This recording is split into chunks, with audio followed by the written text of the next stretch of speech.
ہم وہی کہیں گے جو ہمارا دین ہم کو بتاتا ہے،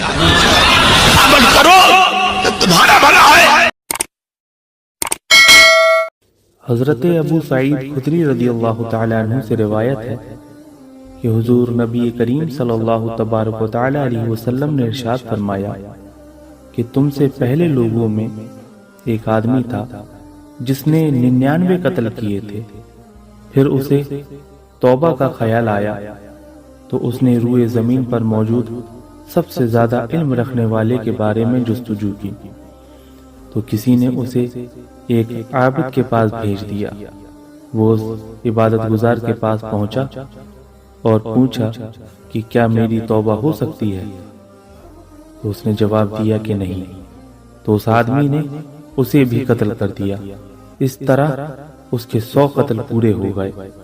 پھر اس نے دوبارہ سب سے زیادہ صاحب علم کی جستجو کی تو اسے ایک عالم دین کا پتہ بتایا گیا۔ اس نے عالم کو تلاش کر کے دریافت کیا کہ میں نے 100 قتل کیے ہیں، کیا میری توبہ کی کوئی صورت ہے؟ تو عالم دین نے جواب دیا کہ ہاں، تیرے اور توبہ کے درمیان کون حائل ہو سکتا ہے، لیکن اس کے لیے فلاں علاقے میں چلا جا، وہاں کچھ لوگ اللہ تعالیٰ کی عبادت کر رہے ہوں گے، تو بھی ان کے ساتھ شامل ہو جا اور اللہ کی عبادت کر، اور اپنے علاقے کی طرف مت آنا،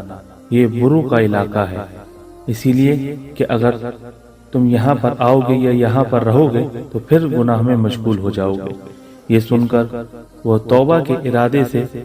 مذکورہ علاقے کی طرف چلا۔ ابھی آدھا راستہ ہی چلا تھا کہ ملک الموت تشریف لے آئے اور اس کی روح قبض کر لی گئی۔ اب مشیت الہی کے تحت رحمت کے اور عذاب کے فرشتوں کے درمیان جھگڑا ہو گیا۔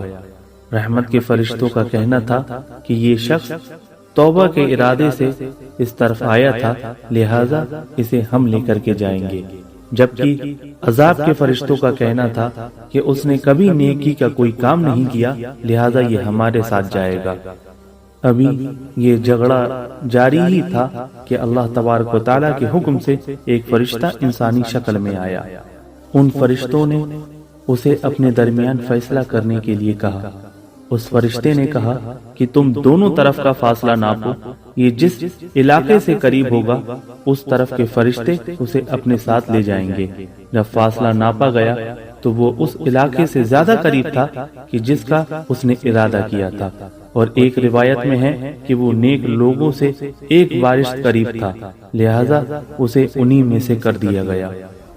تو اس حدیث پاک میں حضور نبی کریم صلی اللہ تبارک و تعالی علیہ وسلم نے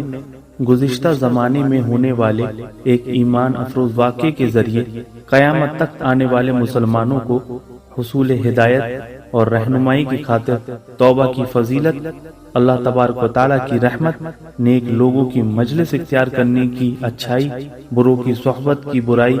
جاہل سے طلب مشورے کے نقصان، اور صاحب علم سے مسئلے کا حل معلوم کرنے کی برکت، اور علم کی عبادت پر فوقیت کی جانب ہماری توجہ دلائی ہے۔ ہر مسلمان کو چاہیے کہ اس حدیث پاک سے ہدایت حاصل کرنے کی کوشش کرے، اور حدیث پاک سے ہم کو توبہ کی اہمیت اور فضیلت بھی معلوم ہوتی ہے کہ حضور نبی کریم صلی اللہ تبارک و تعالی علیہ وسلم کا فرمان عالی شان ہے کہ جب بندہ توبہ کرتا ہے تو اللہ تعالی اس کی توبہ قبول فرماتا ہے، اور محافظ فرشتوں نے اس کی جو برے اعمال لکھے ہوئے تھے وہ انہیں بھلا دیتا ہے، اس کے اعضاء نے جو گناہ کیے تھے وہ انہیں بھی بھلا دیتا ہے۔ زمین کے جس مقام پر اور آسمان کے نیچے جہاں وہ گناہ کرتا ہے وہ بھی اسے بھلا دیتا ہے، تاکہ وہ قیامت کے روز اس طرح آئے کہ مخلوق میں سے کوئی اس کے خلاف گواہ نہ ہو۔ اور یہ بھی اللہ کا بے حد کرم ہے کہ اس نے توبہ کے لیے وقت کے اعتبار سے کوئی حد مقرر نہیں فرمائی، بلکہ پوری زندگی اس کا دروازہ کھلا رہتا ہے۔ حضور نبی کریم صلی اللہ تبارک و تعالی علیہ وسلم کا ارشاد ہے کہ جب تک بندے پر حالت نزع نہ طاری ہو جائے اللہ تعالیٰ اس کی توبہ قبول فرماتا ہے۔ حضرت عبداللہ ابن مسعود رضی اللہ تعالیٰ عنہ روایت کرتے ہیں کہ میں نے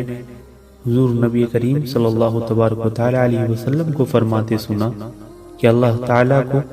اپنے بندہ مومن کی توبہ پر اس سے زیادہ خوشی ہوتی ہے کہ ایک شخص کسی ہلاکت خیز سنسان جنگل میں اپنی سواری پر جائے جس پر اس کے کھانے پینے کی چیزیں لدی ہوں، پھر وہ شخص سو جائے اور جب بیدار ہو تو اس کی سواری کہیں جا چکی ہو۔ وہ اس سواری کو تلاش کرتا رہے یہاں تک کہ اس کو سخت پیاس لگنے لگے اور وہ کہے کہ میں واپس اسی جگہ جاتا ہوں جہاں پر پہلے تھا، اور سو جاتا ہوں یہاں تک کہ میرا دم نکل جائے۔ پھر وہ اسی ارادے کے ساتھ کلائی پر اپنا سر رکھ کر لیٹ جائے، اور پھر جب بیدار ہو تو اس کی سواری اس کے پاس کھڑی ہو جس پر اس کے کھانے پینے کی چیزیں اور سامان لدا ہوا ہو۔ بس اللہ تعالیٰ کو بندہ مومن کی توبہ سے اس سے بھی زیادہ خوش ہوتا ہے کہ جتنا وہ شخص اپنی سواری کے دوبارہ مل جانے پر خوش ہوتا ہے۔ ان تمام تر باتوں کو ذہن میں رکھتے ہوئے ہمیں بھی چاہیے کہ جب بھی ہم سے گناہ سرزد ہو فوراً اللہ تبارک و تعالیٰ کی جانب رجوع کریں، کیونکہ جب پچھلی امت کے 100 افراد کا قتل کرنے والے کی توبہ کرنے سے نجات ہو سکتی ہے تو حبیب کبریہ صلی اللہ تبارک و تعالیٰ علیہ وسلم کا امتی نجات کیوں کر حاصل نہیں کر سکتا۔ اللہ کی بارگاہ میں دعا ہے کہ رب تبارک و تعالیٰ ہمیں سچی پکی توبہ کرنے کی توفیق عطا فرمائے۔